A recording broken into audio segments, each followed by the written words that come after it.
Unsere Hilfe ist im Namen des Herrn, der Himmel und Erde erschaffen hat. Herr, erhöre unser Gebet und lass unser Rufen zu dir kommen. Lass uns beten.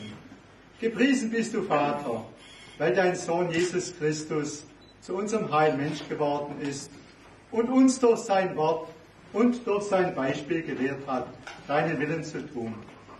Blicke heute voll Güte auf dieses Schützenheim und verleihe ihm deinen Segen. Erhöre die Bitten, die wir an dich richten. Segne alle Menschen, die an diesem Bau beteiligt waren und alle, die weiterhin ihre Dienste tun. Segne alle, die hier ein- und ausgehen. Segne alle, die hier als Sportschützen trainieren und Wettkämpfe austragen.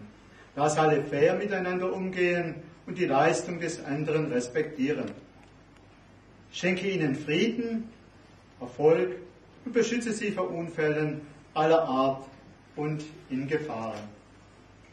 Bewahre sie vor falschem Ehrgeiz und vor dem Vertrauen auf nur vergängliche Güter. Und lass sie nie vergessen, dass du selbst das Ziel unseres Lebens bist. Darum bitten wir durch Christus, unseren Herrn. Amen. Dankeschön. Jetzt noch mit Weihwasser die Räume besprengen und die, wo da sind, denen schaden es auch nicht.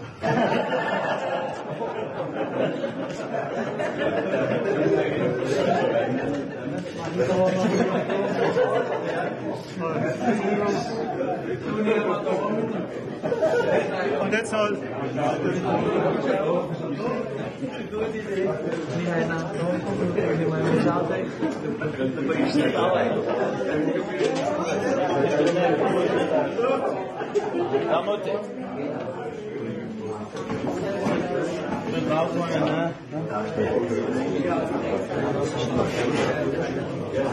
so, und jetzt wollen wir Fürbitte halten. Und da gibt es jetzt zwei, was uns vorbeten wollen. Die Fürbitte und auf jede Bitte antworten wir dann, wir bitten dich, erhöre uns.